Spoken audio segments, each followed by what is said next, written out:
Good morning, everybody. It is 9 o'clock on a Monday morning, September 29th. You're watching Live Impact News here on WCNC Plus. We thank you for joining us this morning and every morning from 9 to 11. I'm Jane Monreal here in the hot seat from 9 to 11 every day as we take a look around town and around the Carolinas, because, you know, we've been talking about Imelda for a while, and this is what it looks like from Myrtle Beach. Raindrops on the camera lens, as you can see. That's not too terrible, and it's not the most fantastic day. No. For the beach, Carlene. No, it's not. I wanted to show you. I just made it audible and did this last night. Absolutely. This is Folly Beach. This is also South Carolina. Folly Beach. So it's a little bit down the coast. Okay, so you can get a sense of what it's like if you want to hit the sand. A little yucky. Do people go surfing there? Yep. Folly Beach? Folly Beach is the only one really in Charleston that would get any sort of measurable wave to ride. So maybe that's going to be a couple surfers in the water. Yeah, I'm like, are those people bobbing there? Probably. It's probably just close-ish to the washout. So you probably got a couple of them in there. All right, and we do know that that's Wrightsville. Wrightsville Beach, now North Carolina. Mm-hmm. Looking pretty decent as well. So, it's been okay. It's been okay. Mm-hmm. We'll take that. It's great compared to what it could have been. Absolutely. No, I heard that over the weekend that it made this hard, right? Yeah. Imelda. And it's been named.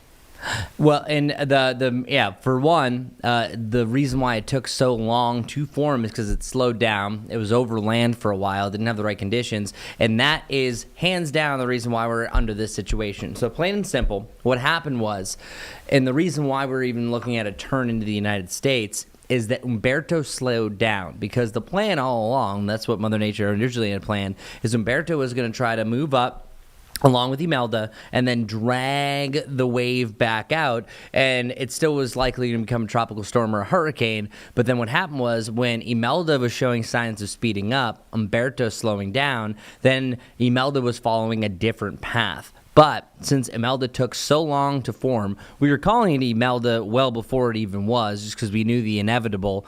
Well, Humberto, in the meantime, was an overachiever, reaching Category 5 strength, and that's the 44th Category 5 storm that we've had since 1924 in the Atlantic Basin history.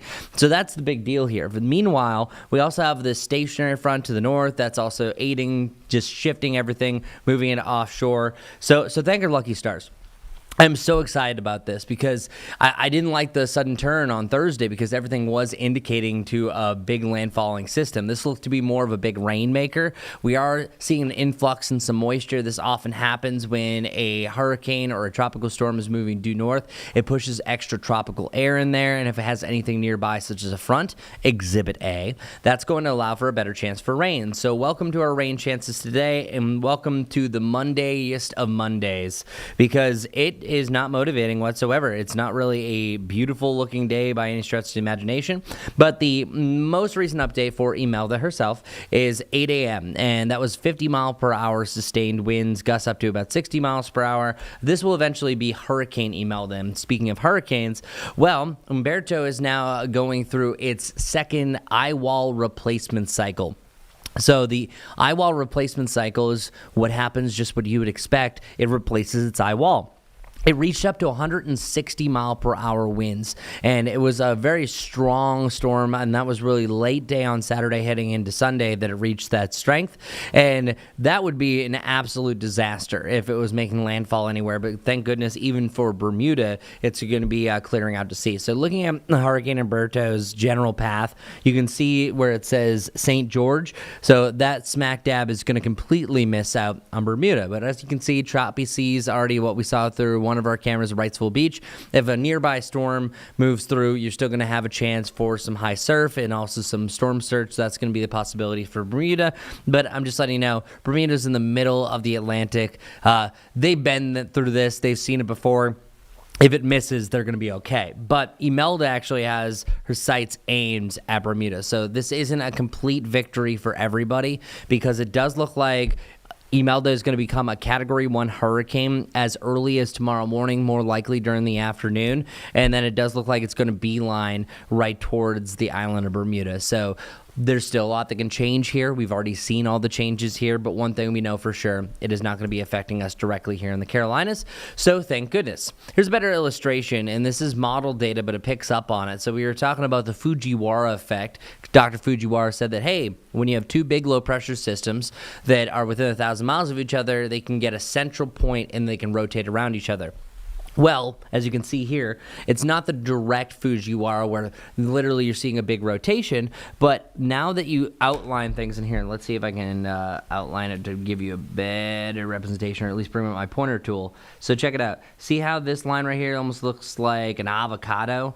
That line that connects everything is showing that the wind fields are conjoined. So it's all part of the same system per se. And oftentimes when a hurricane is following some sort of path, it could also outline around it and kind of trough. So this is showing that they are as one in this case. Then they really start to distance themselves. That's the main reason why it also swings Imelda a little bit further east, and then they are completely separated once you get to the end of the week around Thursday. But still, Umberto is our savior. And fun fact, maybe not fun, but I think it's interesting, that Umberto officially replaced the hurricane name Hugo.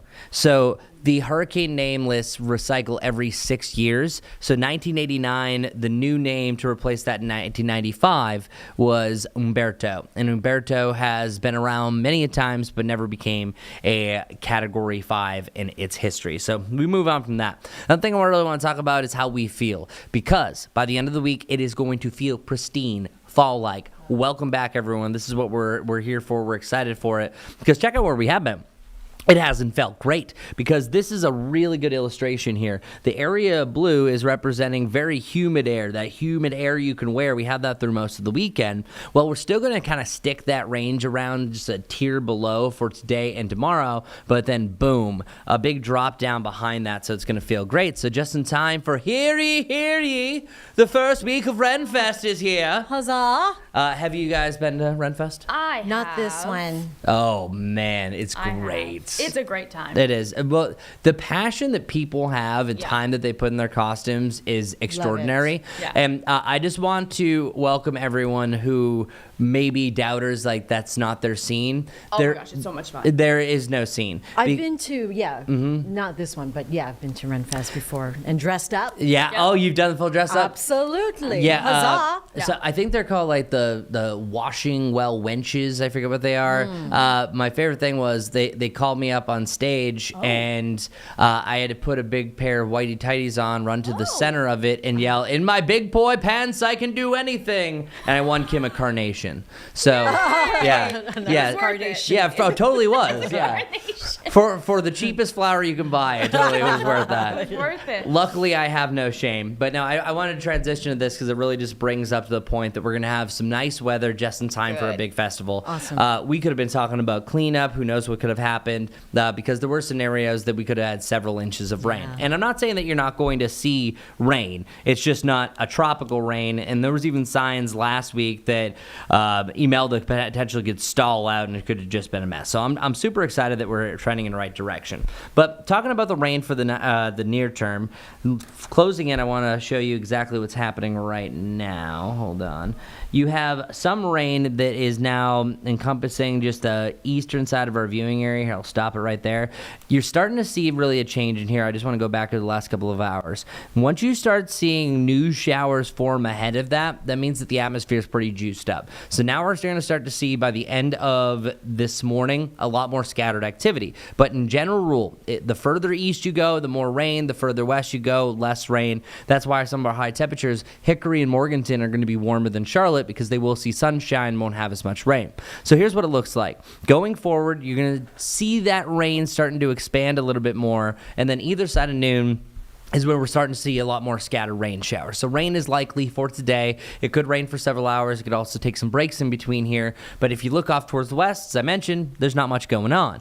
But then as we work our way into the evening, I think there'll be some dry air that starts to work in. And then this will be the final hurrah, keeping the regal theme. And then you start to see that last little batch of rain twist around. That there are some indications that Charlotte could either see widespread rain or just misses out on it entirely. So just anticipate a wet morning. And if it's not raining, then good for us. And then by the middle of the afternoon, I think that we're starting to wind things down. So things are definitely heading in a good direction. And as I showed you, it's going to start to feel a lot more comfortable. So our 7-day forecast, brought to us by the Jerry Hunt Super Center, is indicating that this is the bottom. We only have highs in the lower 70s. We should be around 79 degrees. Well, we're back to that range on Wednesday, feeling a little bit more comfortable. But then after that, we have the mid to the upper 70s to around 80 degrees with more of that comfortable fall-like air. That's why I pointed out the weekend forecast. Great for anything outside, great for any yard projects you want to do. We're really winning this forecast. Number one, we didn't get a big bad tropical system. Number two, we're about to receive rain, and we need the rain, but we're not seeing too much rain. And number three, we finally get that fall-like air that everyone has been asking me for, and I have not been able to deliver. Until Because that's today. up to you. Until obviously. now. Yeah, well, see, but however, I also Yeah, it's up accept to it you. because when it's really nice, they say, thanks, Chris. And I said, yeah, of Oh, yeah, course. so you take credit then? Oh, yeah. No, okay. it's both sides. Yeah, Yeah, no, I you get can't play with just one side of the coin. It has to be Yeah, both all right. sides. Yeah. All right, You're an appreciate honorable that. man. Yeah. Yes, I will. Yeah, no, I will take the shameless thanks, but I'll also take it whenever things aren't going well. Like right, on this so- Monday, I'm sorry. Today, sorry, but then toward the weekend when Oh, it yeah. counts, Then it's... it's going to be fantastic. And we thank you in advance. Thank Oh, you, yeah, of Chris. All right, thank you, Chris Mulcahy, talking about nice weather, good for the Renaissance Festival. You know, it's also going to be good. It seems like it's going to be festival season. So, Kids Fest also coming to Charlotte, University City. So after the break, we will talk about that and what you can look forward to here on Live Impact News on WCNC Plus.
Welcome back to Live Impact News here on WCNC Plus. Time right now is 9:14, just about 9:15. So like I mentioned, Renaissance Fest coming up this weekend. I know I am emceeing at one point the Mid-Autumn Fest in the Plaza along with Vanessa Rufus. And Kids Fest coming up this weekend at University City Saturday. So we're talking about fall family fun. It is this weekend again on October 4th. Keith Stanley, President and CEO of University City Partners, joining us here in studio right now in the Live Impact studio to talk more about the return of this free family-friendly celebration. And Chris Mulcahy just leaving the studio and trading seats, and he was saying, love it, gonna make a visit as well, because he also brought his son years ago. So Keith, for people who do not know what Kids Fest is about, tell us a little bit about what people can expect. Well, this event is really about the kids and the family. And it's, as you mentioned, it's free. It's really allowing the kids to not only discover, but to have options to learn on what they're excited about. We have 6 different zones: Create Zone, Dance Zone, Discover Zone, Learn Zone, introducing kids to science, technology, but also art and creativity. So we're pretty excited. It allows us to work with our university and work with other many partners to create a platform for the kids to really enjoy themselves and discover what they're interested in, what they're excited about. So many zones. It's free, which is great for Yes. families. Yes. What's the thinking? How are you able to make this accessible to everyone in the community? Really, it's our partners. We give a shout out to Kids Street, a local healthcare provider in University City, but also Duke Energy, Walmart. These groups come together and allow us to have these free events to engage the local people. And also UNC Charlotte, they have some great programming, and getting the youngins started early to get introduced to some of these programs makes it amazing. So really, it's our partners that are the secret to our success. I love it. So yeah, Create Zone, Discover Zone, Play Zone, yeah. Go Zone. So Learn is Zone, there yeah. Learn Zone? So is there a way to navigate all those zones? Yes. So what we did this year, we're around the beautiful 15-acre lake in University City, Nice. so people can park. We encourage them to park at the J.W. Clay station right there, right next to the Blue Line extension. Park there. There's over 1,000 parking spaces there, so Okay. it's free. They can go there. Then we ask them just to walk on down to the lake. It's less than a block and a half, and it really allows you to. The lake itself allows you to go around the lake and experience all those different zones. And that includes fire trucks, big giant construction trucks. Whoa. We're really our team has done an amazing job to create these really unique experiences for our family. You and our can children. like I know a lot of kids they like to touch the big trucks, Yes. right? What's the age range then? Age range, we are from all the way from 2 all the way Oh. up to 14, 16. So literally there is something from everybody. We even have in our Create Zone, we have an art feature where the little ones can grab the crayons and the watercolors, and they can create really amazing options for everyone. That's so cool. Also, this is more than just a day of fun, talking about the Learning Zone. Talk to us about really this bigger mission and what it means for University Yes. City in the area. Jane, I'm so glad you bring that up. For us, we see University City as really a place of innovation. And in light of UNC Charlotte with its R1 Carnegie status as a now research institution, also having University Research Park, we know that we want to invest in our children. And this Kids Fest allows us to create this environment, this platform that's going to continue to catapult this community into science, innovation, and creativity. So for us, it's really about building those partnerships with our different team players and anchor institutions within University City and creating this really exciting environment that hooks the kids for the future. Our next Yeah. scientist, our next doctor, our next Absolutely. lawyer, our next artist, our next spoken word person. So we're pretty excited about creating these opportunities and University City being the backdrop with all these cool amenities that we have in that neighborhood. It really is growing Yes. in the area. The library's coming Really. along, gorgeous. Jane, you know the library is amazing. We recently got the country's largest or second largest investment house, Vanguard, with 2,700 employees. It is a burgeoning part of a slice of Charlotte, and the growth is amazing. 3,000 residential units every year. It's an amazing part of the city. Fantastic. So let's talk about, again, the logistics. What time does it kick off? 11 to 4. It kicks off at 11 and ends at 4. At 4. Only this Saturday. Only this Saturday. And parking, again, is free. Parking is free. Where do we want them to park? J.W. Clay Blue Line Extension Light Rail Station. Really easy. Basically, once you get to Tryon and Harris, is a few blocks north of that, and it's easy parking. I park there pretty much every day, and it's amazing parking. You walk down and you're right by the lake. Block and a half. That's it. Gorgeous day. It's a gorgeous day. All right. Thanks to Chris. Yes. Chris, like he said, he takes the credit as well as the blame for the weather. What are you most excited about this weekend, Kids Fest? Oh, what I'm most excited, I would say, I said it earlier, it was the fire truck, the construction Oh, equipment. I put myself in when I go back when I had hair and I was a little bitty kid. I would say that being able to get up and close to that type of equipment, to spark my imagination and creativity to see how the equipment operates, that is what I'm pretty excited about. Sure. I mean, and obviously it's made an impact on you so many years later. And Jen, you may see me there. So Keith is going to be holding it down in the go zone. Exactly. All right. Any place where people need to go for more information in case they forget us So today? there's two things I would say. Go to Charlotte Kids Fest, and that's kids with an S, charlottekidsfest.org for all the layout, logistics, parking information. But we also encourage people to follow at COT Kids Fest, because that's our Instagram page, and it really allows them to get any additional quick updates that may happen over the next few days. We're just looking at all these great pictures. It looks like it's going to be a great time. All right. Keith, a lot of great things happening there in University City. Yes. And Kids Fest is the latest coming up this weekend. So we thank you for coming in and showing us all of the goods. And, catch Keith at the Go Zone with all the trucks. He's going to be great. All right. Thank you so much, Keith. And we will take a little break here on Live Impact News on WCNC Plus.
Hi, everyone. Jane Monreal here with you on Live Impact News on WCNC Plus.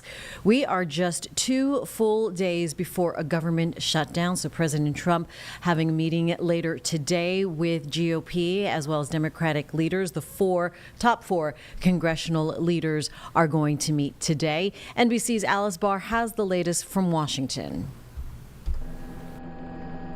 A critical meeting today in the race to prevent a government shutdown tomorrow night at midnight. President Trump sitting down with the top 4 congressional leaders in both parties as Democrats press to negotiate for their support. You don't do this by one party putting together a completely partisan bill and saying take it or leave it.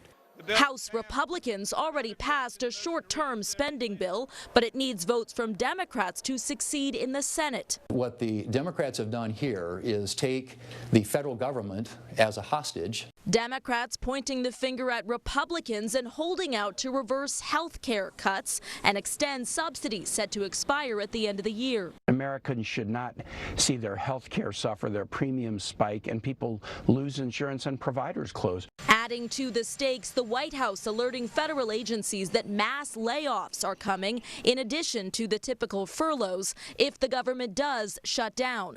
President Trump saying in an interview with NBC News, quote, "We are going to cut a lot of the people," and that it would be on a permanent basis, though he said he would rather not. Democrats calling it a scare tactic. They're doing it anyway. There's no shutdown. They're laying off all these people. It's a burden that can easily be avoided if the Democrats will just just apply common sense and do the right thing. All as federal workers wait to see if they'll be paid and if services are disrupted for the American people. In Washington, Alice Barr, NBC News.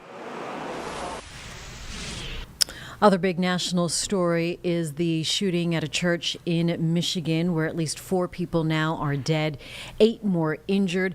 Jay Gray has the latest for NBC News. He's in Michigan now.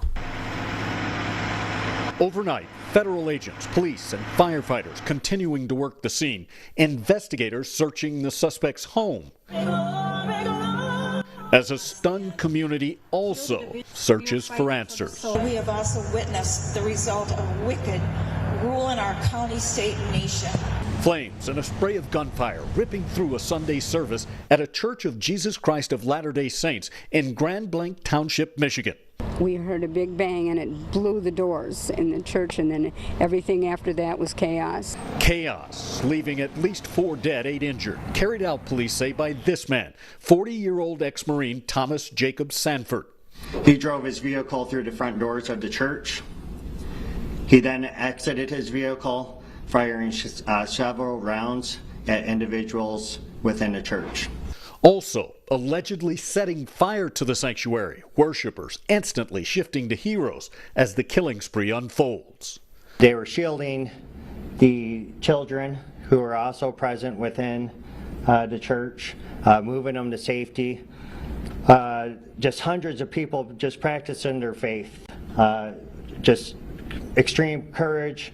The horrific attack ending as police rush in, fatally shooting the suspect in the church parking lot. Jay Gray, NBC News, Grand Blanc, Michigan.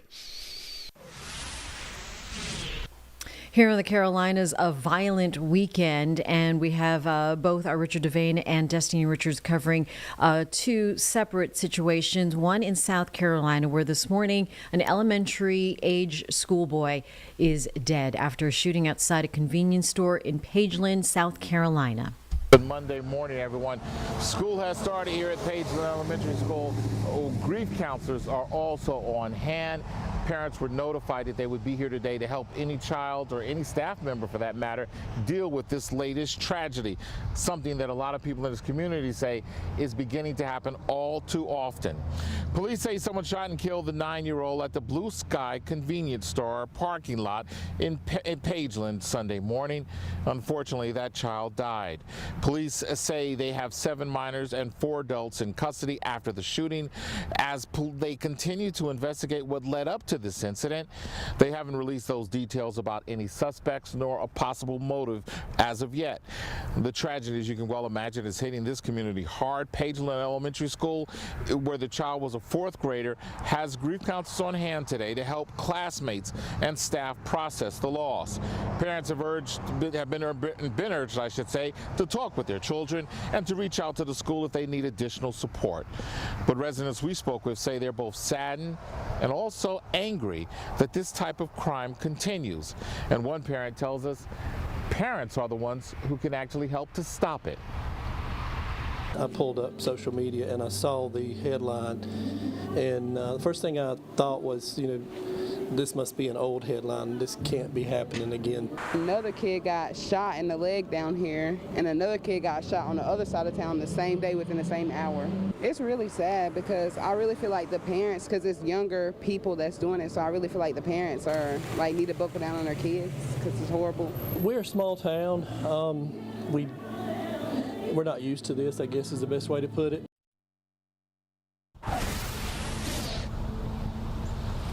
And no one should have to get used to that.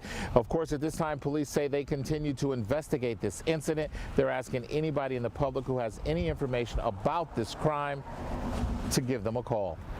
We're right here in Chesterfield County. This is Richard Devane. Guys, we'll send it back to you. Richard, you're talking about a That was during our 8 o'clock stream here on WCNC Plus. More as this afternoon as we continue to follow that developing story out of Pageland, South Carolina. Also this morning, CMPD is investigating actually 3 separate deadly shootings for a violent weekend. Our Destiny Richards has the latest now on their investigation. Good morning. We know that these 3 deadly shootings happened within 24 hours from Friday morning into early Saturday morning.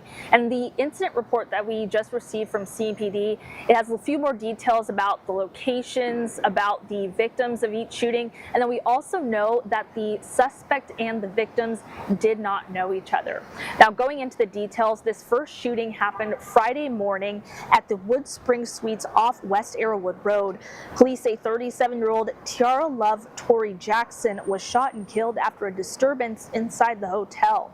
Later that day, officers arrested 33-year-old Darius D. Marshall, who's now charged with murder and possession of a firearm by a convicted felon. Then early Saturday morning, just after 2 a.m., officers responded to an apartment complex on Hollow Creek Circle in University City.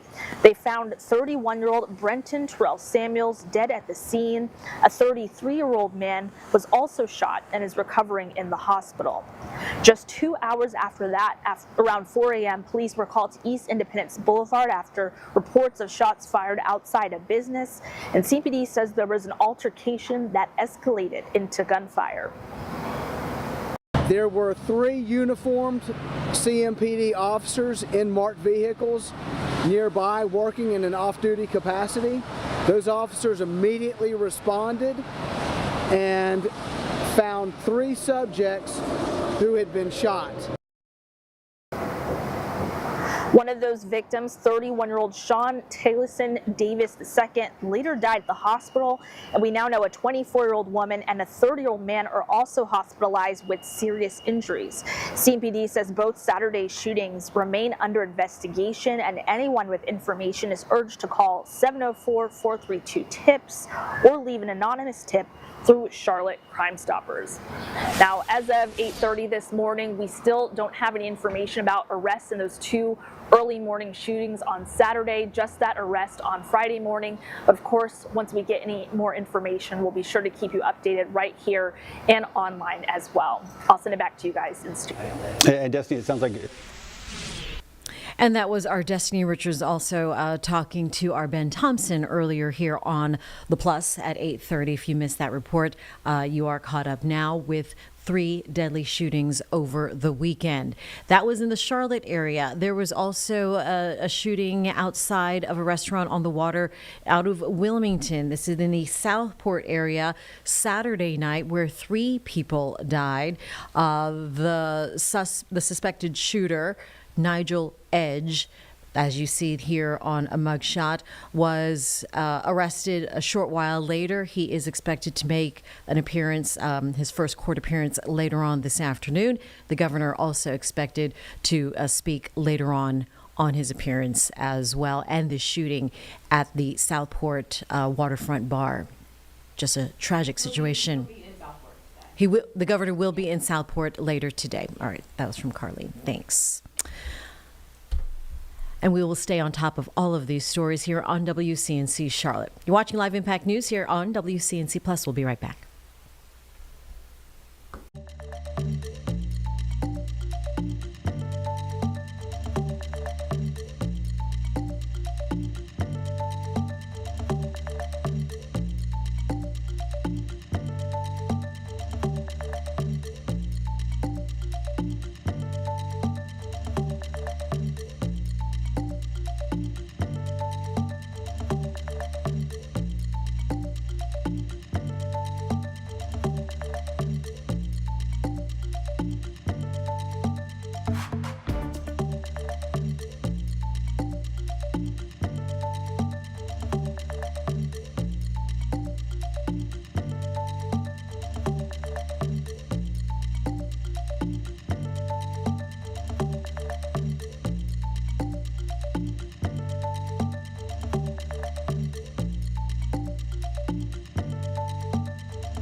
Hi, everyone. 9:35 is the time here on a Monday morning. You're watching Live Impact News on WCNC Plus. I'm Jane Monreal. We thank you, as always, for downloading the app and spreading the word that WCNC Plus app is the one to have on your TV, your Roku, Fire, and Apple TVs at all times, all places, work, play, the studio, the bank, just spread the word because we cover all the news headlines, local, state, and otherwise. So, of course, one of the stories over the weekend was how bad. There's no other way around it. How bad was that Carolina Panthers loss yesterday? Cute. On the road. It wasn't a cute time. It was a struggle. Yeah. It was a struggle. So we're going to give you the special edition of Locked On with our Danielle Stein and Locked On Panthers host Julian Council, breaking down what happened in this lopsided loss to the Patriots. Week 4 in Julian Council, we have a lot to talk about after this loss for the Panthers. Playing the Patriots today up in Foxborough. Julian, it is, first of all, a stark difference between the Panthers team we saw out on the field here in Charlotte a week ago versus what we saw in Gillette Stadium today. Obviously, it's a different team. It's a different game plan, different preparation, different player availability. But this team did not, of course, put the same sort of look out there. What was different today? Yeah, Daniel, I know you haven't been here for too long, but here in Carolina, we come to understand that the good times, they only last for so long, and typically only a week, like we saw last week, as Carolina won 30-0 in a just dominant win against the Atlanta Falcons, where they were really not that great offensively, but good enough, scored in the opening possession last week, and they were able to cash in on Mike Jackson interception a week ago. They were excellent defensively, and they were great on special teams. Look at today, the offense left a lot to be desired. They did score in the opening drive, but after that, nothing until the end of the game when Andy Dalton was in at quarterback. The defense was right back to its old ways, and in special teams, quite frankly, was a disaster with the missed field goal, the missed extra point, the punt return for a touchdown, another long punt return. That had been a decided advantage for Carolina, which that was a phase that they lost. And really, you look at all three phases, offensively, defensively, special teams, like that was a difference. They lost every single one of those phases this week after winning every single one of them last week in their win against Atlanta. And you saw that opening drive, just to go back to that for a second, because that's something they've been really harping on, is that starting fast, really, they wanted to work on that, and they did it. And it looked like a pretty promising start, coming off maybe with a little bit of confidence after that Atlanta win. Things were looking good. Bryce, brought them down the field. They got for the touchdown. Defense with a 3-and-out right after that. Things looked good. Then it kind of all fell apart, as you mentioned. 42 unanswered. Let's talk on the defense first. Drake May, obviously he's a local guy, and he was able to orchestrate his offense to really just drive it home. And it's not like Drake went out there and put up a big ton of numbers, explosive plays. He was good. Don't get me wrong. Had a nice little Superman Cam Newton homage celebration when he had that touchdown, and he hit Stephon Diggs, who had a big day today for New England. But other than that, it was just them playing on short fields because Carolina constantly offensively got in New England territory and punted. I mean, they punted from the 43, from the 31. They missed from 37 yards. So it's not like New England had to drive down the field a ton today in this game, and they were just efficient. And there was one drive where they ran the ball, multiple jet sweeps, where they were clearly trying to test. Josh McDaniels, the OC there in New England, was clearly trying to test what they had at outside linebacker with Patrick Jones II and DJ Wonnum both being out. And DJ Johnson couldn't run fit on one of those. Nick Scorton missed a clear tackle on one of those, and that led to a touchdown. You had Hunter Henry, who had a catch where he gets lost, and this has been a constant issue where Carolina's not been able to defend tight ends, where Sean Smith-Wade, instead of tackling him or even just pushing him out of bounds, punches at the ball, and then Henry's just jogging down the sideline. Didn't even look like he was sprinting. Unfazed. So a lot of the same issues where you're not in the right position to make tackles, get guys on the ground, you were not out there giving the kind of effort you need to. Just there was the same lack of execution that we had seen really in the first 6 quarters of the season against Jacksonville, Arizona defensively out there today. Looking back to the offense for Carolina, I think we can also circle back, first of all, to that first play of the game. Sure. Demo, great 12-yard pickup. out for the game, carted off. He gives the thumbs up. Of course, we want to make sure everyone's healthy and safe. All of a sudden, Carolina is down to 3 receivers. This is a room that, by the way, we were talking about all offseason, how deep they are. We're going to have to make cuts. There's so much depth to this receiver core. It was T-Mac, it was Hunter Renfrow, Bryson Tremaine pretty much by the end of this game. They got the tight ends involved a little bit more in this game than we've seen in previous. But what are you making of the situation with this receiving core? Of course, we're waiting on Leggett to maybe getting back into his form. A lot of people are wondering about Jimmy Horton Jr. and what that situation is like too. But Bryce only has so many options at this point. Right, and that's one of the things where I'm sure we'll talk about later how much you put on Bryce Young, but I am a little concerned at this point in time at what they have at wide receiver. Now, I will give a lot of credit to what Tommy Trimble catching a touchdown today, Mitchell Evans having his first career touchdown reception in the NFL, and even James Mitchell, all 3 of those guys being involved with JT Sanders out, who's also a big part of the receiving core here overall, looking at wide receivers and tight ends in Carolina. So his absence, that can't be ignored. But they decided before the season to trade Adam Thielen in Minnesota. Now, they had to get the return that they wanted, and they also looked at the fact that they had Tedero McMillan, they had Xavier Leggett, had Jalen Coker, all young guys who they had plenty of talent and like what they did either last year in the preseason to feel good about that trio. But immediately after Adam Thielen gets traded, we see Jalen Coker go down with the quad injury. He's yet to play this year. When we've seen Xavier Leggett in the first 2 games, he's left a lot to be desired, where there's plenty of fans out there questioning and even the media asking, would he be benched? Now, he's not played the last 2 weeks, but I have serious concerns because outside of Tedero McMillan and then a couple of flashes there against Arizona from Hunter Renfrow, there's only been one guy that Bryce can lean on in this passing game out receiver, and that's McMillan. Bryson Tremaine, nice story there, but not really a guy that you want to be leaning on if you're going to be the kind of football team they want to be, and a lot of people want them to be in this city. So I'm not going to sit here and act like they made a mistake there with Thielen, because certainly he wanted to go. They like what they had. They could not have predicted the injury to Jalen Coker, but they do have some real concerns there until Leggett comes back and shows them what they want to see, and until Coker comes back as well and plays up to the level even better than he played a year ago. And minded, of course, T-Mac is... We're going to put a pause in that conversation and pivot here for just a moment at 9:42. Hard to hear about the Panthers' loss over the weekend anyway. All the receivers, how deep we are, and we'll take the bad with the good, and hopefully we'll have some good again. But the pause I'm taking here is about Tropical Storm Imelda, Hurricane Imelda, not posing a threat, an immediate threat at least to the Carolinas any longer, but the American Red Cross still urging residents, and really this is just a great reminder on how we need to be prepared for any kind of potential flooding, strong winds, any power outages that might be related to tropical weather, as we are just past the halfway point for hurricane season.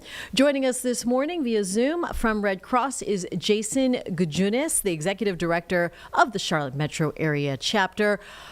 Jason, thank you for joining us this morning. I know you're a Panthers fan. I know that might have been a little tough. You were kind of on standby listening to the conversation from Locked On, huh?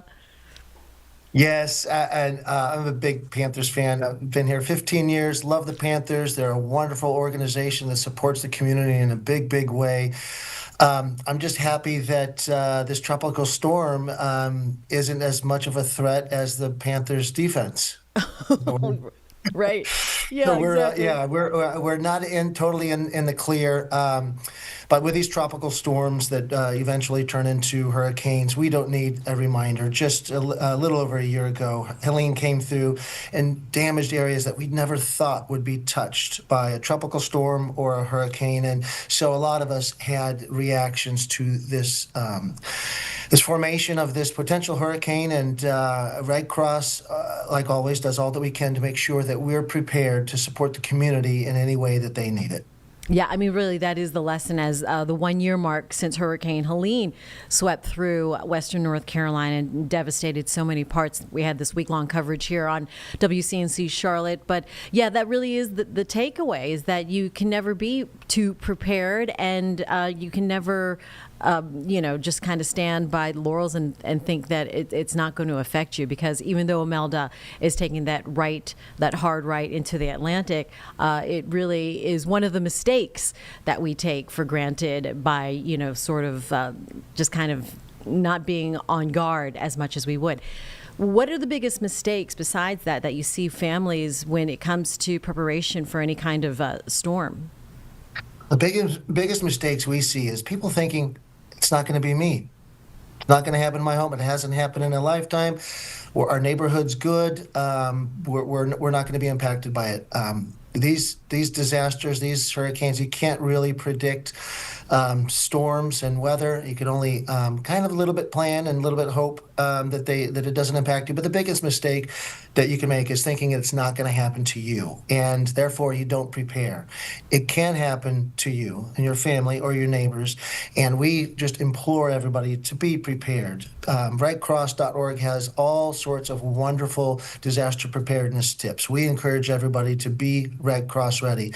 That means make a kit, have a plan, and be informed. And the kits are going to look different for everybody else. A kit is it's a go bag for you to have ready. You have to grab your bag and you take off, and you have the most essential needs that you have in that bag. Some cash in case ATMs are down, medications if you have medication, pet medication if that is applicable, and making sure you have a charged cell phone, a car filled up with gas. And as you hear about these storms that are forming, that's the time to get yourself, your family, your household ready in case anything happens. RedCross.org has a great preparedness plan. You have to know where to go if you do have to evacuate, where a safe, dry place to go is. Red Cross also has an emergency app that shares all of the shelters that are open. You punch in a zip code and it'll show all of the shelters that are available and that are open. So before you go to bed at night, look that up. Write down where your local shelters are. Nobody wants to stay in a shelter. We know that, but it's not a luxurious thing. It's a necessary thing. So if you have to take off in the middle of the night, at least you know where you have to go ahead of time. Yeah, I'm reading, the Red Cross recommends 2 plans, and we really should be in our planning stage anyway during hurricane season. That plan to evacuate, that plan to shelter at home. Why are both necessary? And obviously there are steps to take for each kind of plan. They look different.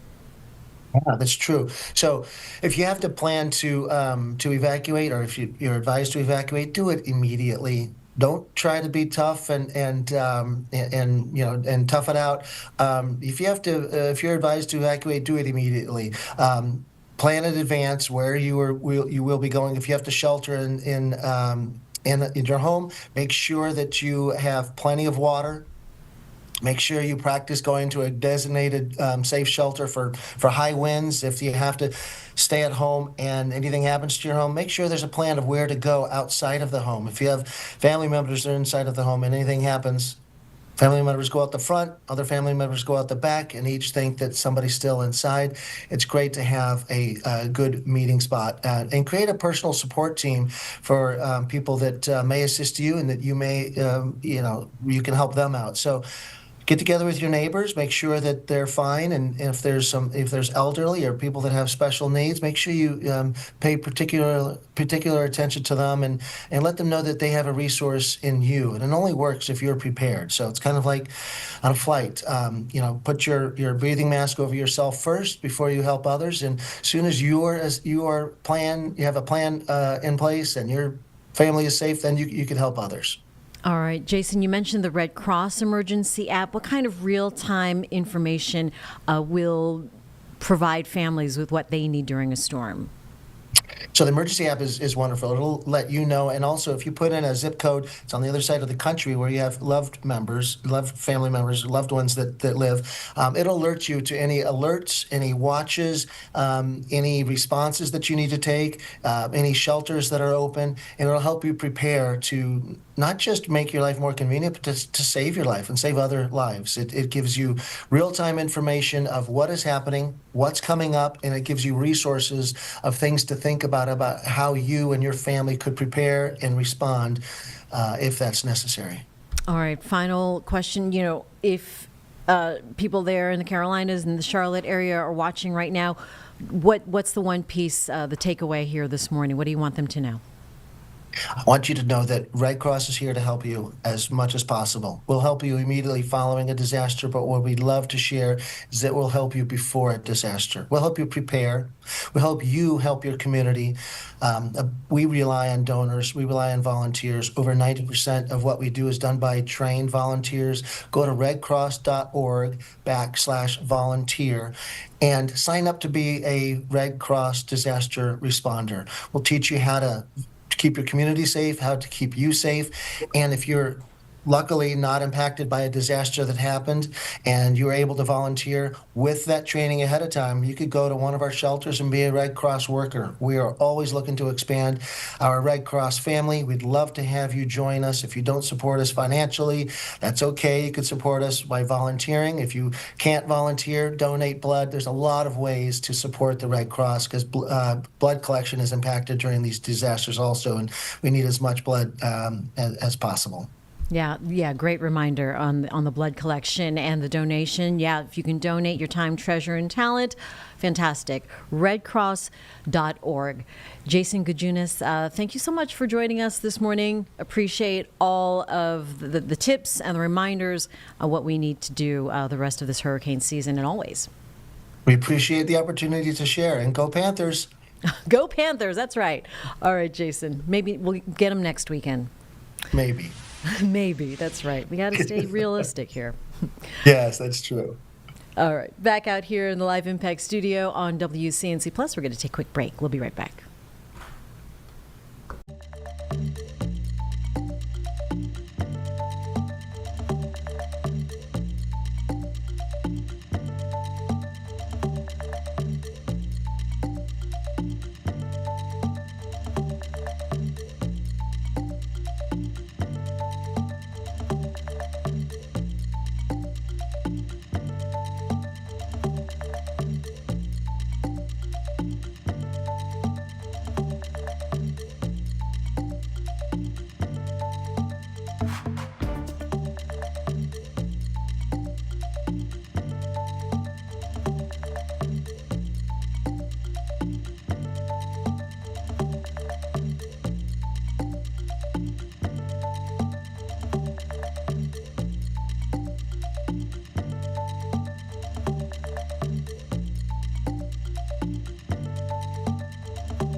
Hi, everyone. Welcome back to Live Impact News on WCNC Plus.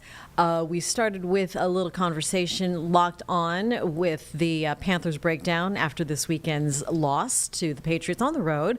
And we took a little break there. We're going to continue that conversation previously recorded here on WCNC Plus with Locked On's Julian Council and our Daniel Stein. Of course, T-Mac is that number one guy at this point. So obviously, every opposing team is putting their number one DB on him too. So you saw Christian Gonzalez making his season debut today with the Pats.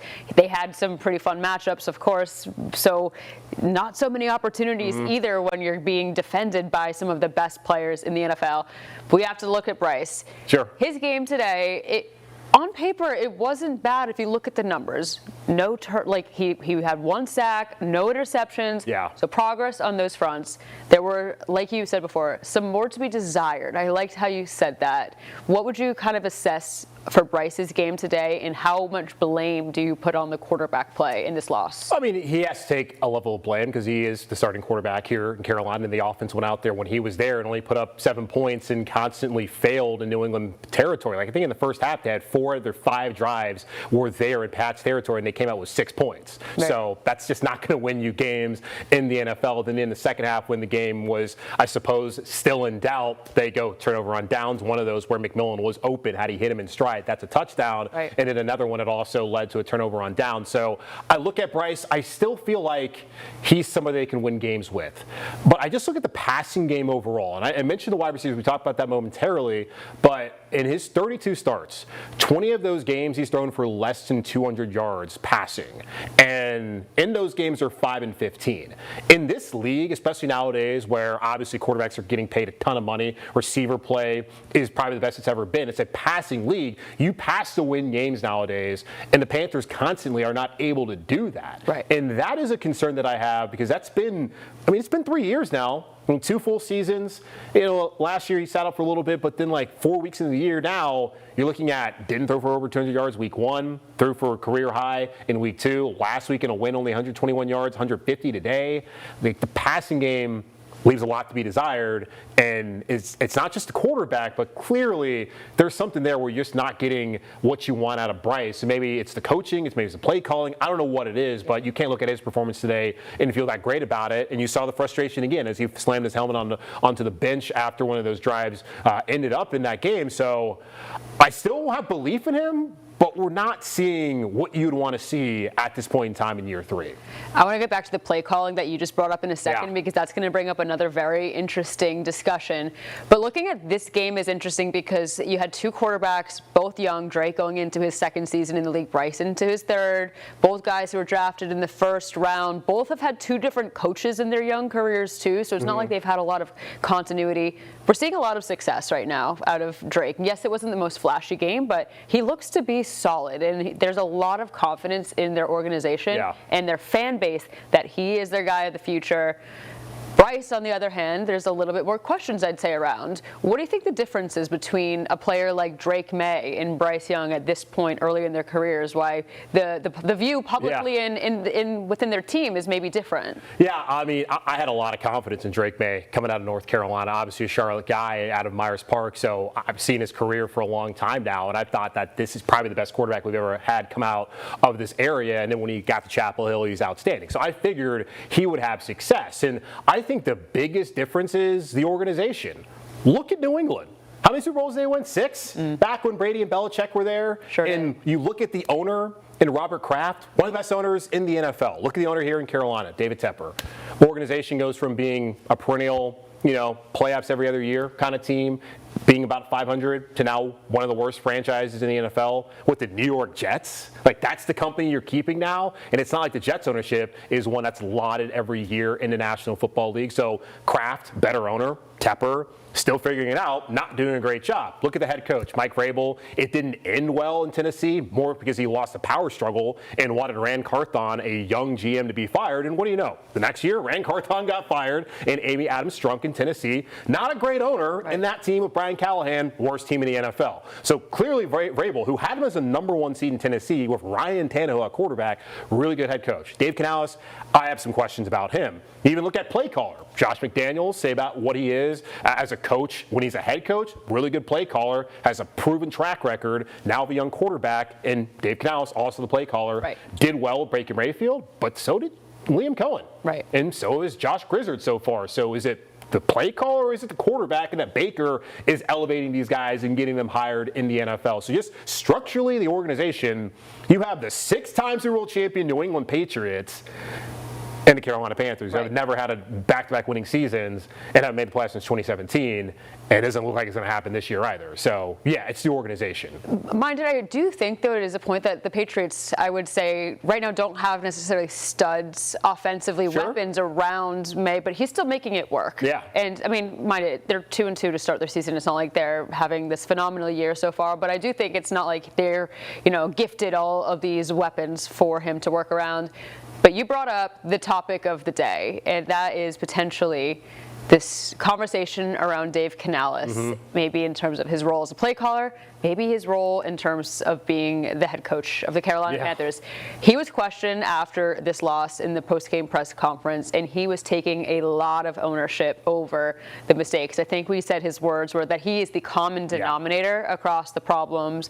What do you make of comments like that, and do you think that can amount to anything else? Yeah, I'm concerned about Dave Canales, and like you bring up what Drake May has around him compared to what Carolina, when healthy, will have around Bryce Young, but they are 2-2. Yes, New England is.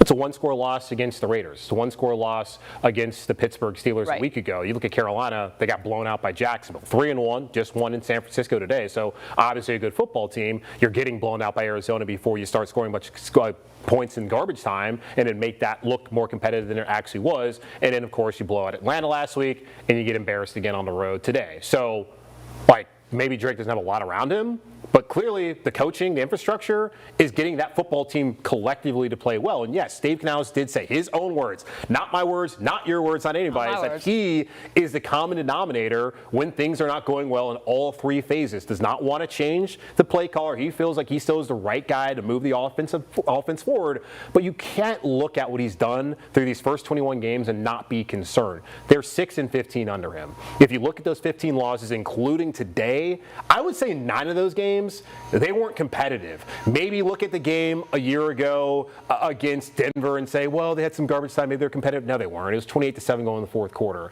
You can look at the game against Atlanta last year where they ended up losing by 18, but it was a game in the middle of the fourth quarter where Andy Dalton threw an interception that they were in. But most of the time when they lose, they get blown out. And I was looking at this. In those 15 losses, their average margin of defeat is 18.2 points per game. Yeah. That's the worst by any Carolina Panthers head coach in history. George Seifert, who went 1-15 back in 2001, 2001, I believe, they were losing games like 1 or 2 or 3. They weren't getting blown out every single week like you would think a 1-15 team was. Dom Capers, who took over a franchise that was an expansion franchise back in 95, it was like 10.9 points every time they lost. Like, this guy's losing by 3 scores every time they lose. They don't look competitive. And you look at the offense, just the 3rd and 10 decision that before that punt return for a touchdown. Sure. Why not throw the ball in that situation? You see every week before. Oh, it's just brutal, isn't it? It's just brutal to hear about, we've got to pick up the pieces again next weekend. Tough conversation to have and hear from our friends at Locked On. Right now here at 10:02, again, want to switch gears here and talk about South Carolina. Serious matter at that, because they're now dealing with its 4th confirmed case of measles this year. The latest case reported in the upstate. It's a highly contagious virus, so it does have health officials concerned. Dr. Linda Bell, state epidemiologist and health programs branch director at South Carolina Department of Public Health, joining us here live this morning. Good morning, doctor. Thanks for joining us this morning. Good morning. Thank you for having me. So, doctor, like I said, 4th confirmed case in South Carolina since July. What concerns you most about this case now in the upstate? Well, several things concern me. The fact that we've had 4 cases in the last few months, and that is more cases than we've had in the last 7 years. The concern is that we're seeing a resurgence of measles in this country, and the risk of imported cases into South Carolina is increasing because there are more cases. There are outbreaks, over 1,500 cases in the United States now. And anyone who travels out of state, out of the country, is now at increased risk of being exposed to measles. And the second concern is that this is occurring while our measles vaccination coverage in the state is declining. And then this person, we do know that the patient has no known exposure to someone with measles. So how does someone contract measles without a known source? What can you tell us about that? Well, the measles virus is actually spread by excuse me, is spread by respiratory droplets, excuse me, from an infected person. And so anyone who can breathe in these respiratory droplets and they're not immune by having been previously vaccinated or having the disease naturally are at increased risk of becoming ill. Now, the measles virus is so infectious that you don't even have to be in the room with the person at the same time, because the virus can remain active in a confined airspace for up to 2 hours after the person has left that area. So there are several ways that you can be exposed without knowing it. The other way is that people may be shedding the virus before they're actually showing symptoms of the rash. So you may be coming in contact with someone who doesn't appear to be ill. So you can come in contact with their airspace or the person while they're ill or after they've left the room. And this makes it one of the reasons why it's so highly contagious, and emphasizes the importance of people getting vaccinated because of these unrecognized exposures, with the increased number of cases occurring in the United States. And then our 4 cases here recently in the last few months is of great concern. All right, let's talk about the vaccine. How effective is the measles vaccine? And then what's driving this vaccine hesitancy, doctor? Well, let me say a few words about the effectiveness of the vaccine first. We actually achieved eradication of measles in this country 20 years ago, and that is exclusively due to the effectiveness of the vaccine. Prior to about 1957, which is the date that we consider most people born prior to 57 being immune, is because prior to that time, prior to the availability of the vaccine, almost everyone contracted measles. So with the availability of the measles vaccine, we brought the ongoing transmission of measles in this country to 0. And now we are seeing this resurgence, whereas 20 years ago we had eradicated it because of the effectiveness of the vaccine. This is the concern. And just a few more words about the effectiveness of the vaccine. A single dose offers lifelong protection for about 95% of the people who get the vaccine. We recommend a second dose for young children. First dose is due at 12 months of age, and then the second dose at 4 to 6 years of age, to get that additional 5% unprotected after the first dose to up to about 97%. And so that's how it is. And I can't answer easily the concerns about the vaccine. We know that all vaccines may have some adverse effects, but they are very, very, very rare as compared to the complications from the disease itself. Who should be getting the vaccine, and are there certain groups that should not be receiving the vaccine then? Well, all children 12 months of age and above should get the vaccine. Adults who have not previously been vaccinated should get the vaccine. The only people who should not get the vaccine is pregnant women should not be vaccinated while they're pregnant. And there are people with some immunocompromising conditions, people with a weakened immune system. Certain people may not be able to receive the vaccine, and they should consult with a healthcare provider. Just one more point about getting our vaccination coverage up is that it also protects those people who cannot be vaccinated because they're too young or because they have underlying medical conditions that don't allow them to be vaccinated. If we maintain high population coverage, then we're also protecting anyone who can't be vaccinated, as well as protecting yourself against the potential complications from the measles that can be quite serious. Yeah, I was going to ask you, what are these complications involved? How dangerous is this virus? Well, the complications of the infection can lead to pneumonia. Actually, secondary pneumonia is the leading cause of death from measles, particularly in young children. And the measles virus can cause inflammation of the brain. It can lead to long-term neurologic effects, either from the acute infection or actually some people years after the infection can develop neurologic complications. So there are many cases of people, especially young children, again, can be hospitalized. And we've already seen deaths in this country from measles, so it can be very serious.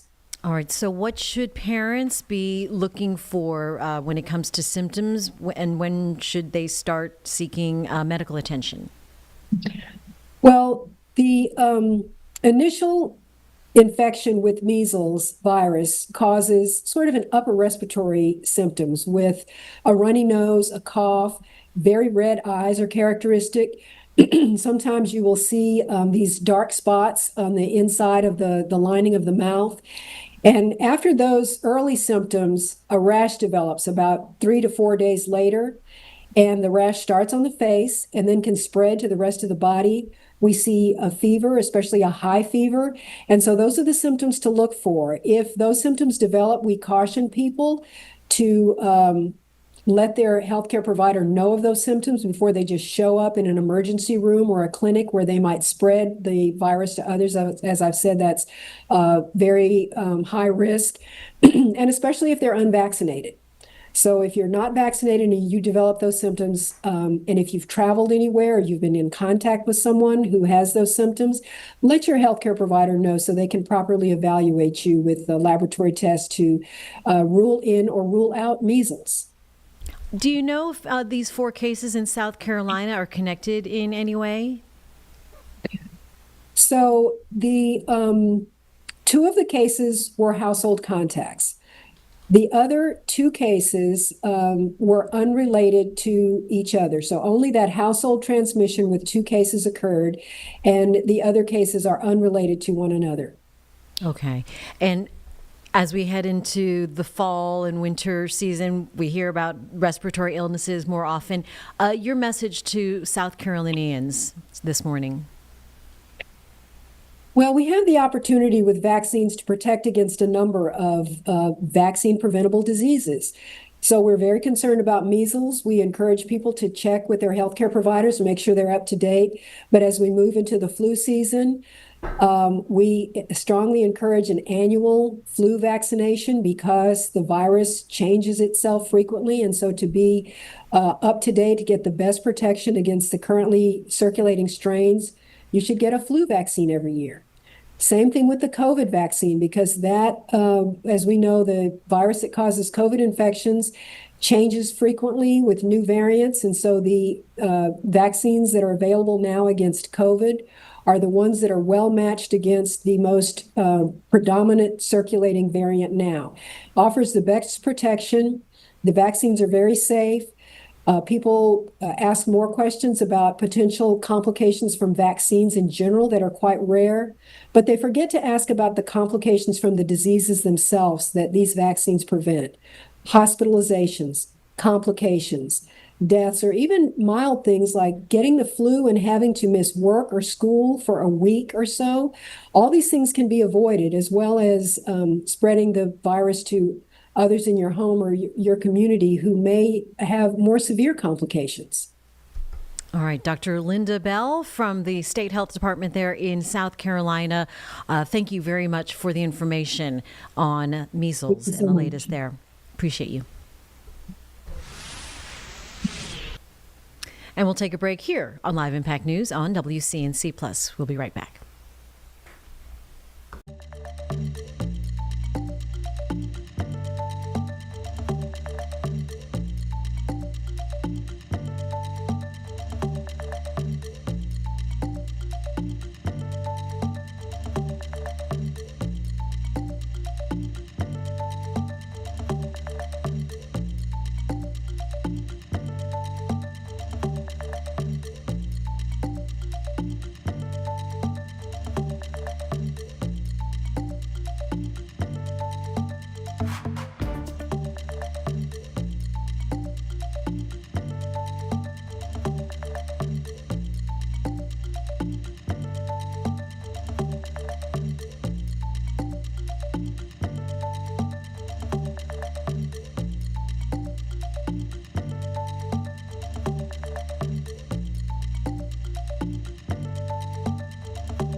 10:15 right now here on Live Impact News on WCNC Plus. I'm Jane Monreal.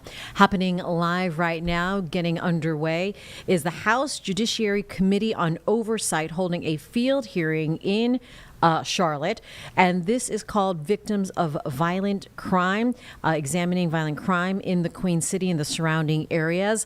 We are also carrying this on our secondary channel here on the Plus app. Just to let you know, if we veer away from this, you could always listen in live here on the secondary channel. But right now, let's go ahead and listen in on Live Impact News on WCNC Plus. Be me. It could be you. It could be any member on this panel. It could be your brother, your sister, your mother, your father, your daughter, your son. And when you think about this issue, think about it that way. Think how you would feel if it was someone you knew and loved that was in your family. We can't live like this. We don't want to live like this. And here's the catch. There's absolutely no reason for us to live like this. And you know, when we do this, what's happened in the past, in this incident and many others, it tells Americans one thing, something they don't want to hear, that their safety and their values comes last. We must be tough on crime.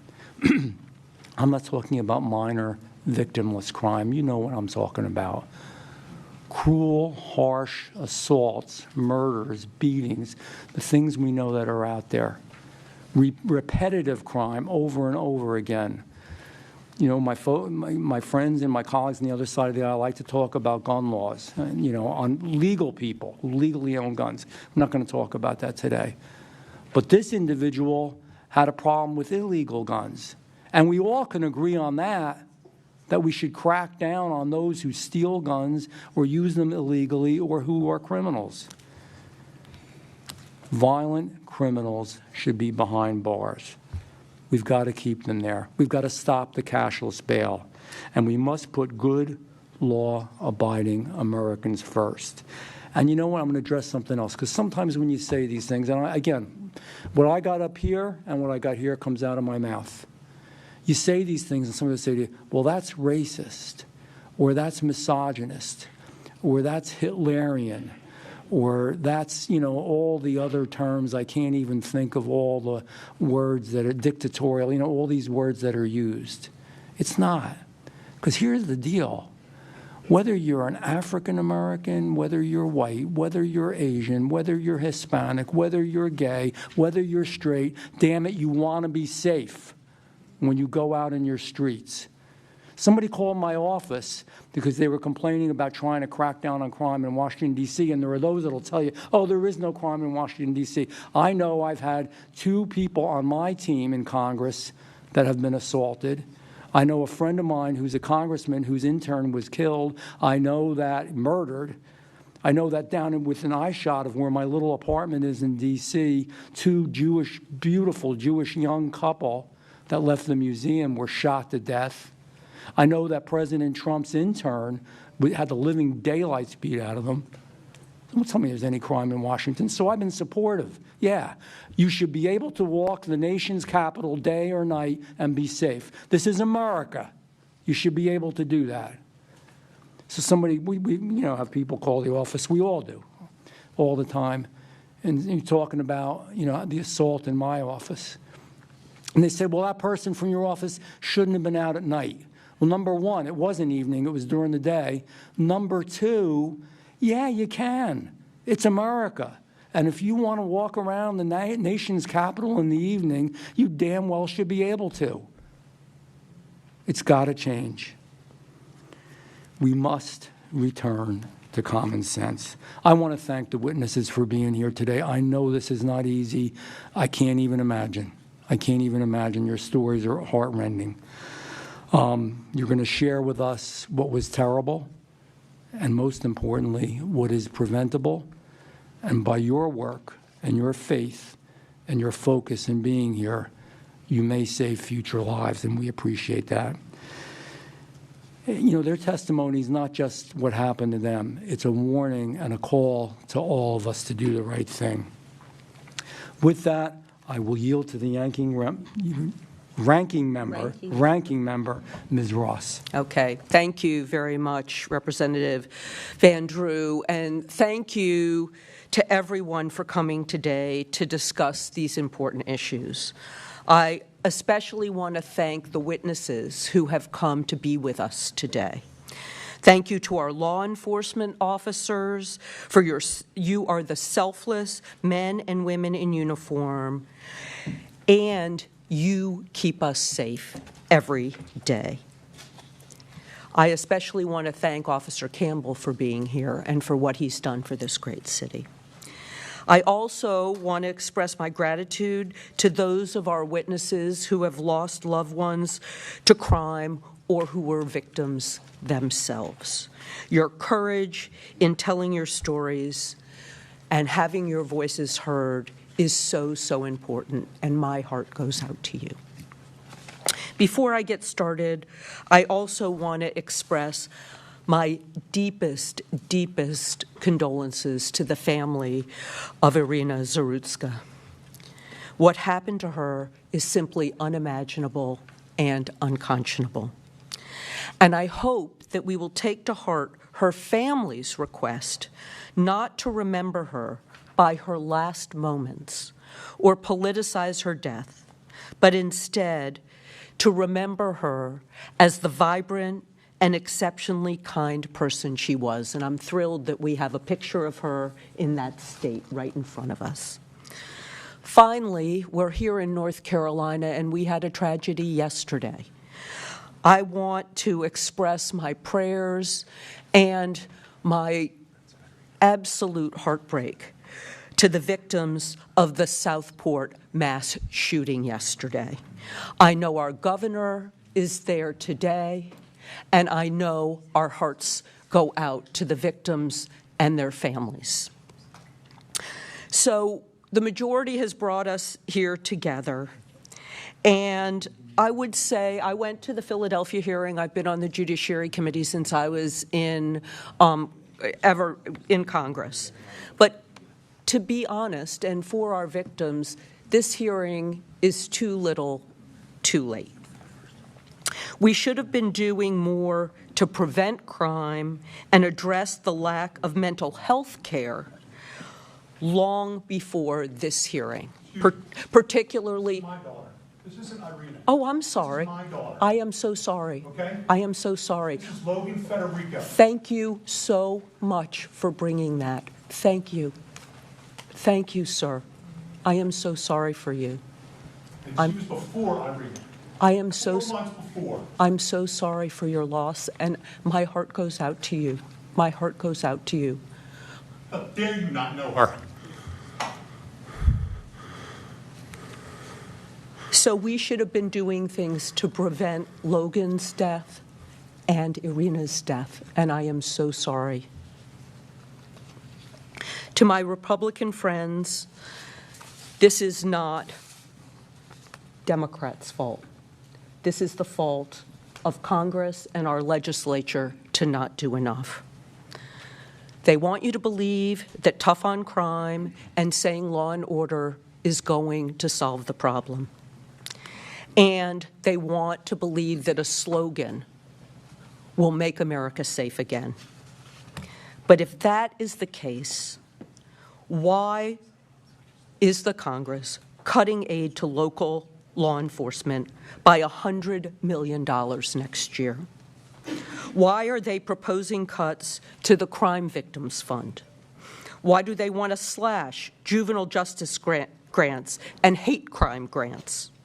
Why are they working to cut federal support for survivors of domestic violence, who I hear from every single day, by almost $100 million? In short, why, if they care so much about law enforcement in North Carolina, are they trying to defund the police and the FBI behind closed doors in Washington, D.C.? The reality is that these cuts undermine public safety, and they don't give law enforcement the tools they need to keep us safe. This isn't about an abstract budget line item. The programs on the chopping block equip and train local police, provide support to crime victims, and combat domestic violence. And I've gotten many of these grants for my constituents and law enforcement in Wake County. So shuttering and merging vital offices within the Department of Justice is not about fiscal responsibility. It's about letting our people down. It's about crippling the very institutions designed to combat the most severe crimes and the most dangerous criminals. A weakened FBI has fewer resources to track and apprehend criminals. A defunded ATF won't be able to track the flow of illegal guns used to commit violent crimes. So when you hear these familiar slogans, like "Make America Safe Again," I urge you to look not at what my colleagues on the other side say, but what they actually do.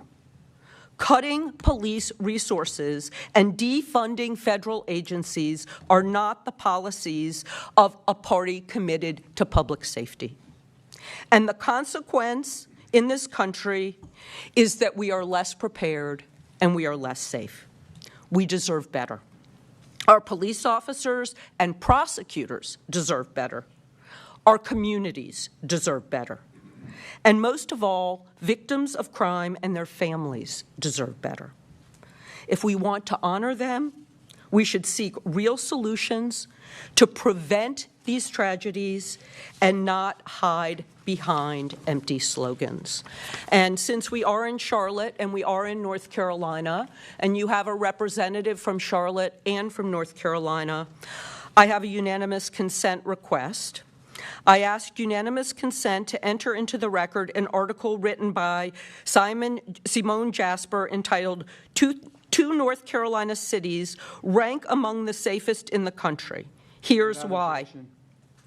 It notes that Charlotte is the 9th safest city in the country, and Raleigh is the 10th safest city in the country. And while I'm honored to have the Judiciary Committee here, I think that North Carolina, while we can always do better, has done better than many of the cities that we have failed to visit.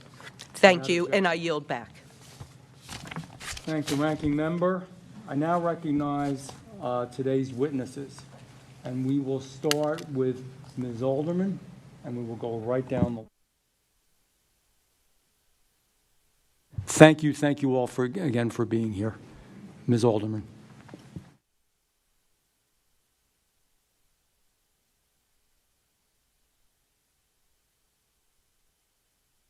Members of the committee, thank you for allowing me to speak today.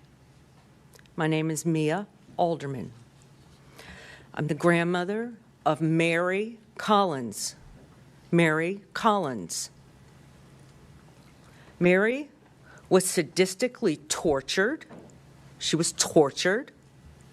She was brutally murdered in Charlotte, North Carolina in 2020. This is 2025 and a half. Mary was only 20 years old when her life was taken in the most horrific way imaginable. She was bludgeoned in the head. She was stabbed over 130 times. Mary was then bled out in a bathtub. All of Mary's blood went down into the Charlotte sewer system.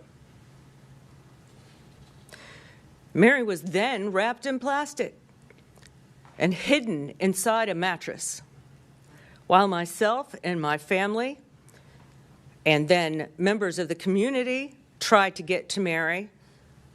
I myself was inside the apartment yelling Mary's name.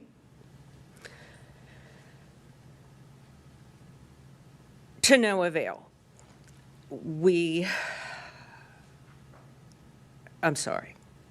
This is very difficult.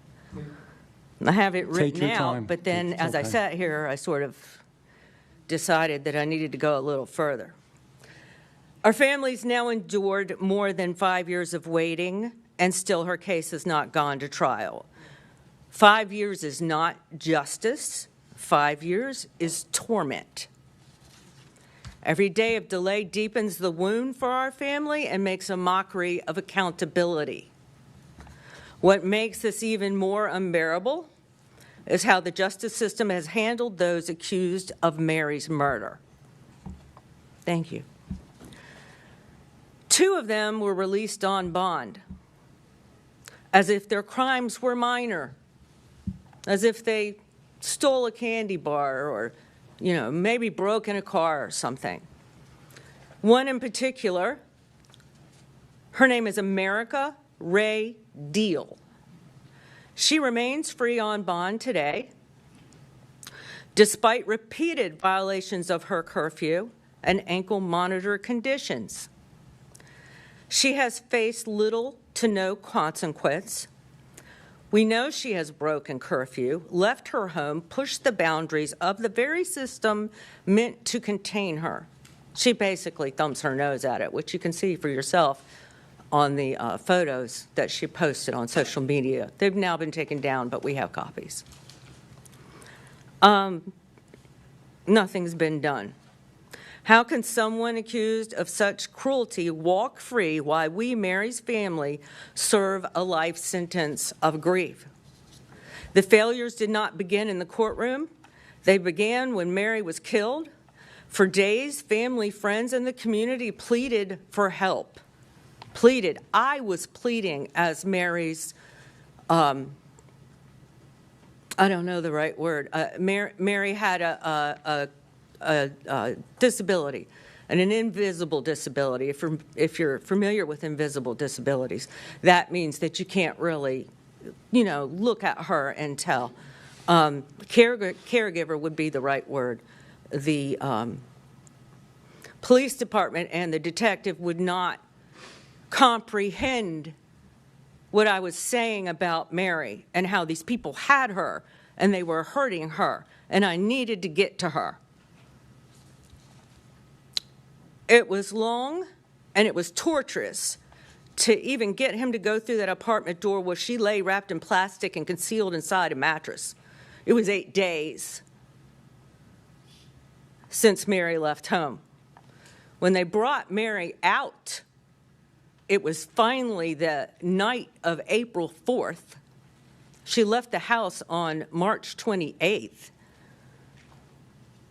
The next day was Mary's mother's birthday, April 5th. That delay cost precious time, and it compounded the horror of what we later learned had happened inside. I cannot speak everything that happened to Mary, because if I try to speak what happened to Mary, I will no longer be able to sit or stand. So you're going to have to use your imagination on that part. Justice delayed is justice denied, and time is stealing our justice. With the backlog court system for murder trials, and Mary is not the only victim. We're here because Irania Zaruska was also brutally stabbed and killed in Charlotte. She now brings us here today. The same system that failed Mary failed Irania. Our hearts are broken for her family and her friends, and we grieve with them. We carry the heavy knowledge of the continued agony that they now face.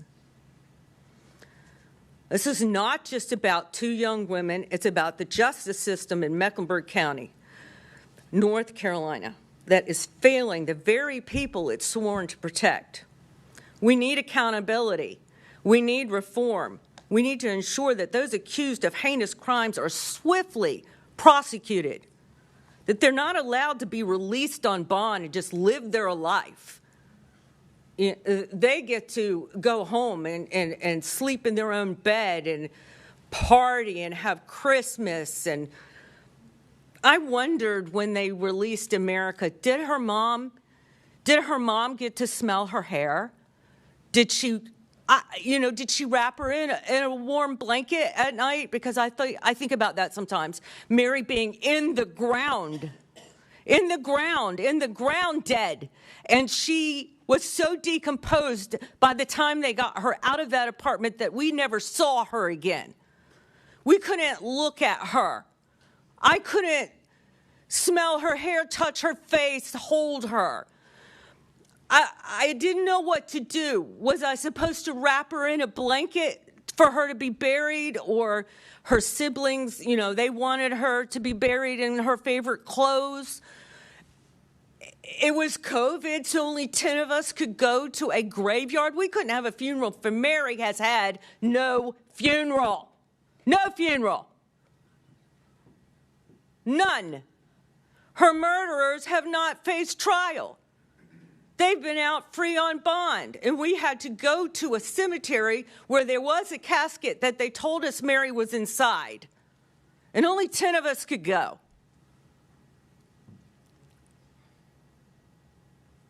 They shouldn't be allowed to be released on bond conditions where they violate the conditions of their release again and again without consequence, which is what America Deal has done. The other one that was released on bond, James Salerno, has since been taken back to the Mecklenburg County Jail. Apparently, he was maybe too much for his mother to handle. I really don't know. But he's back in the jail now. But he was free for 2 years. And America has only spent a year in jail. So she's been free for 4.5 years. And she continues to violate. And we've contacted the DA's office. We don't know if the judges know that she's violated, but she should not be just free. She never should have gotten the bond in the first place. Mary was my granddaughter. Mary was my granddaughter.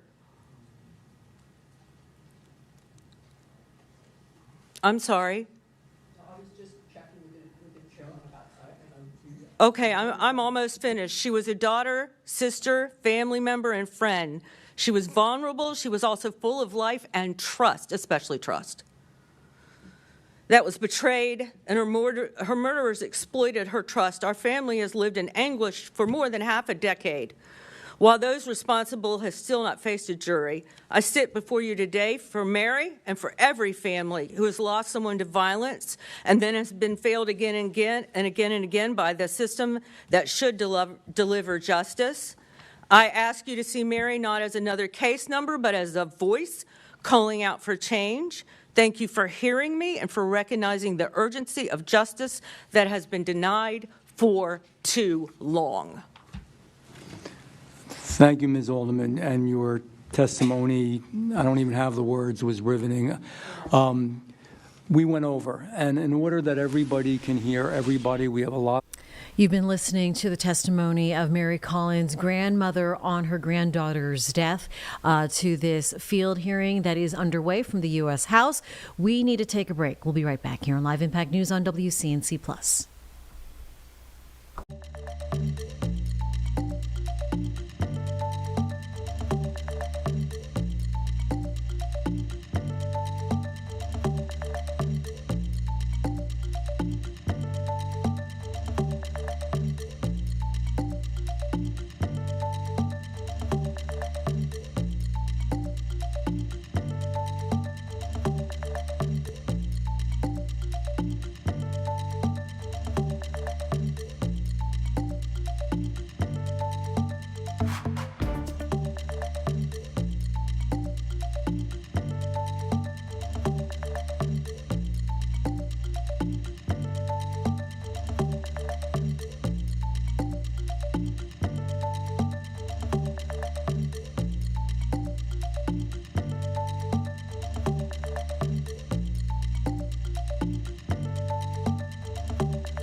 Welcome back to Live Impact News here on WCNC Plus. The father now of Logan Federico is testifying in front of the U.S. House Judiciary Committee hearing, an oversight hearing on violent crimes. We'll listen in here now on Live Impact News on WCNC Plus.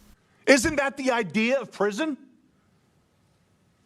But no, my daughter wanted to be a teacher. She finally figured it out 2 weeks before she was executed. And I haven't heard a damn word from Byron Gibson in South Carolina. Not one word. 4 months, no communication.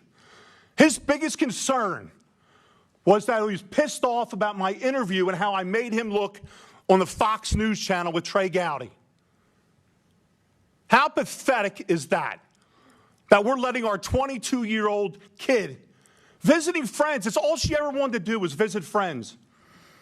And she literally was executed while on her knees begging for her life. Her name's Logan Federico, not Irina. And you will not forget her. I promise you. You will be sick and tired of my face and my voice until this gets fixed. I will fight until my last breath for my daughter. You need to fight for the rest of our children, the rest of the innocents, and stop protecting the people that keep taking them from us. Please. You have the power. We put you in the power to do what you have to do. We're asking you, we're begging you all to stop this.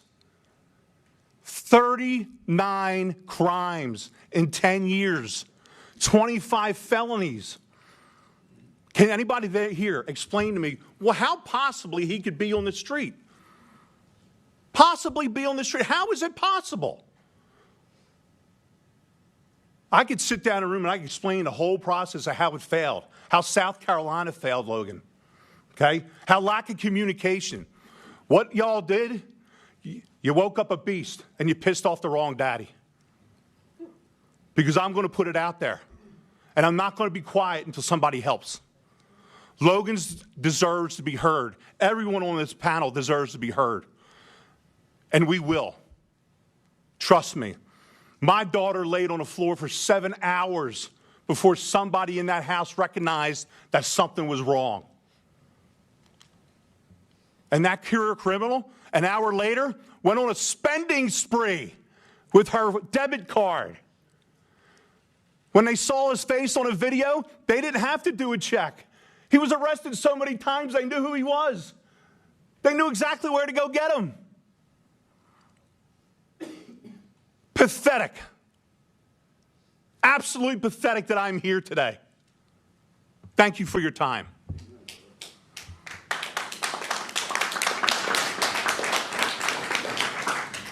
Thank you. Officer Campbell.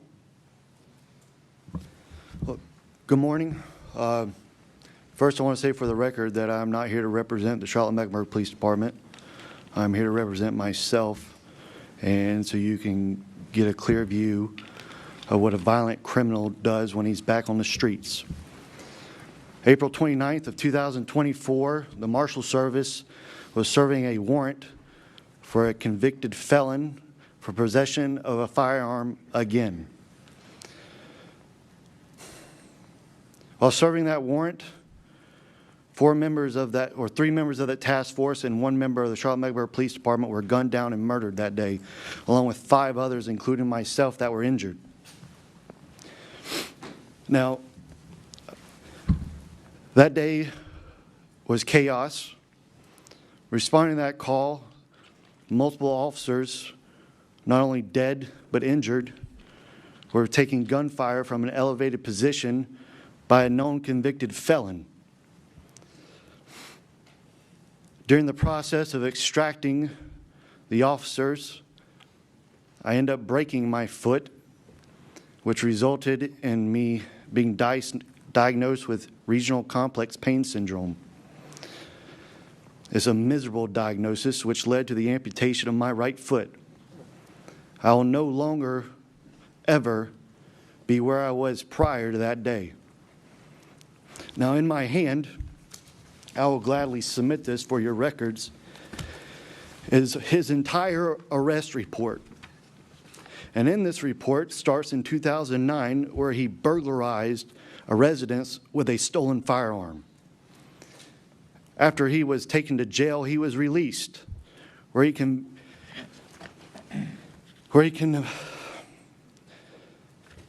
committed multiple other offenses prior to him going to prison. He was released from prison and again continuously committed violent crimes with firearms. Now I ask you, why is it that we take people who commit these heinous crimes and we do not hold them accountable for their actions? We sit there and we try to give it a reason as a mental health issue or some other type of issues that realistically doesn't take blame. Now, the judicial system here in Mecklenburg County, I can speak firsthand, is trash. And I'll say it again over and over again. And I'll take the repercussions, what comes next after me saying that. But the magistrate system here has no idea what they are doing. This cashless bail system is a joke. I believe in my heart that if you commit a crime against another person violently, that you should not have a bond. That you should sit in jail until your time comes. Now, there's a lot more that I could say angrily, but I'm trying to swallow my emotions because I've seen multiple committees such as this one, and words are exchanged, but action never comes to it. So I'm going to ask you guys, all of you, to at some point look at us and look at the future victims, because there will be more. And say, at what point do we hold them accountable for their actions and stop playing this political circus game? And I will yield back the rest of my time. Give it to someone else. I'm going to thank you very much. I'm going to take a second just to say I really do believe, and I do, I wouldn't be here, that we do want to do something. This makes me sick to my stomach. I'm angry about it, and I haven't lost a loved one, so I can't imagine. The system, the way that it's set up, makes it so damn difficult to straighten things out. That's what each and every one of you are feeling. Because by the time you change magistrates and change Superior Court justices and to change prosecutors and to change attorneys general, and I can go on through the list, it doesn't happen in one day. But I believe by the constant, relentless pounding that we're going to give, and we will support you shoulder to shoulder. Just finished listening to I'll stand CMPD anywhere, Officer and I know this Justin committee Campbell's will, at least most of testimony us in will, front of the anywhere, U.S. shoulder House to shoulder Oversight with Committee you, on and make Violent sure you Crimes. get the support We you need to take our last break for this it's hour not here a on Live political Impact show. News on WCNC+. It's not just to, We'll get back to get that on live television hearing or in whatever just the 2 hell it minutes. is.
Welcome back to Live Impact News on WCNC Plus. Happening live this morning is the House Judiciary Subcommittee on Oversight. This meeting taking place in the field this morning in Charlotte. This is the victims of violent crime. We've heard from several parents and grandparents on victims that they've lost. Right now, Michael Woody is the owner and CEO of a bond company and the state representative for the National Association of Bail Agents. We are going to dip into this here on Live Impact News on WCNC Plus, and then keep in mind this will continue and is actually on our secondary channel as well, because Charlotte Today is coming up at 11. We'll take you now here live. And even sentence them in absentia, costing taxpayers enormous resources while denying victims their right to provide impact statements, such as you've heard today. And offenders with serious mental health issues, such as Brown, are released without the evaluation and treatment that could prevent these tragedies. These policies aren't just dangerous, they're expensive. Mecklenburg County alone has spent $345,000 in local taxpayer funds for new pretrial staff. They've wasted over $1.6 million in federal grants and at least $3.3 million in a private foundation money. The county now reports $3.87 million total they spent to put these offenders back on the street with no accountability. That's over $5 million to operate a system parallel to secure bail, which worked effectively and cost taxpayers nothing and provided more security for families. This is the definition of government waste, multiple bureaucracies, and millions in expenses to avoid using the system that required no taxpayer investment. Every missed court date delays justice for victims. Every repeat offense creates new victims who should have been protected. Unlike states with mandatory victim notification, North Carolina can leave victims in the dark unless they go in themselves and sign up for the North Carolina Saving Program, which is a victim notification program. The victim has to do that themselves. That should be done automatic by your local prosecutors or your local courts. Contrast this with secure bail, where family and community co-signers create layers of accountability and communication. When someone has financial skin in the game, they ensure compliance. When release is free, accountability and safety disappear. The evidence is clear. Secure bail enlists families in ensuring court appearances while protecting communities and families, all without any taxpayer cost. Members of the committee, North Carolina's experience proves that compassionate policies that ignore accountability are neither compassionate nor effective. You've heard that from 3 prior witnesses today. Federal funding should strengthen systems that protect victims and ensure court appearances, not subsidize failed experiments to endanger innocent people like Irina and these lovely ladies here. I urge this committee to stop rewarding failure with federal dollars, support North Carolina's bipartisan Irina's Law that targets these dangerous policies, restores accountability, protects victims, and ensures justice and fairness. Thank you. Thank you, Ms. King. Good morning, Chairman Van Drew and the distinguished members of the subcommittee. Thank you for inviting me to participate in today's hearing on victims of violent crime. This testimony provided to you today is through my personal capacity as a private citizen and native of this community and based upon my professional experience. My name is Dina King and I'm an attorney. I've always known I wanted to be an attorney because I wanted to help my community, serve justice, and uphold the law. I spent 19 years, nearly 2 decades, as a prosecutor, serving both as a state and a federal prosecutor. I started my legal career as a state prosecutor here in Mecklenburg County, where in addition to prosecuting crimes, I also worked in our mental health and drug courts. It was within that role that I saw firsthand the intersection between mental health and substance abuse issues within our criminal justice system.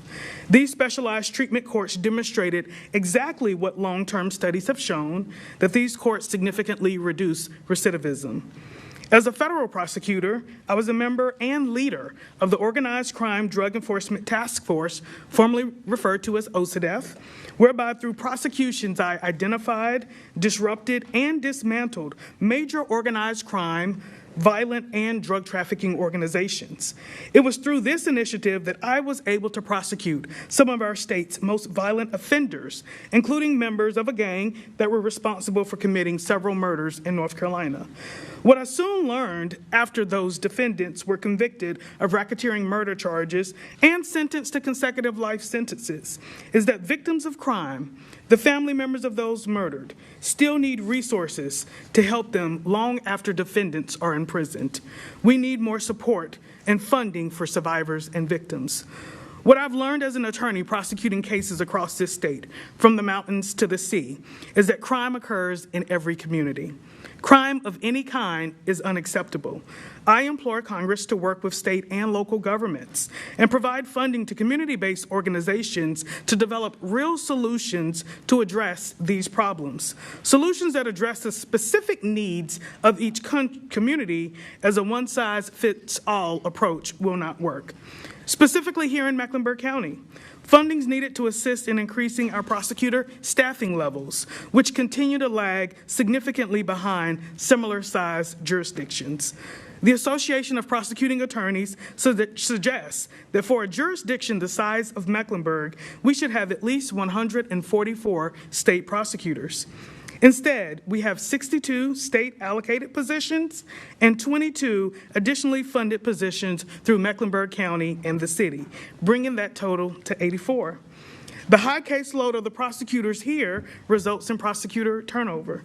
The district attorney's office cannot continue to do more with less. They cannot do more prosecutions with less staff. They need more resources, more funding, and more staff. During the last 4 years in my role as a federal prosecutor, it was, in fact, my priority to reduce violent crime, to remove illegal firearms from our streets, and to keep the people of the Western District of North Carolina safe. However, I recognize that my crime reduction efforts needed to extend beyond prosecutions. We cannot arrest or prosecute our way out of violent crime. That's why we need to be intentional about also incorporating violence prevention programs and intervention strategies, providing resources to community organizations and stakeholders to work with law enforcement and prosecutors in a shared commitment to making communities safer. The fight against violent crime isn't a fight that any one of us in this room can win alone. We must join forces, elected officials, law enforcement, prosecutors, community organizations, advocates, mental health, and substance abuse professionals to support each other's work. Our joint forces are critical to our shared goal, which is to prevent tragedies and loss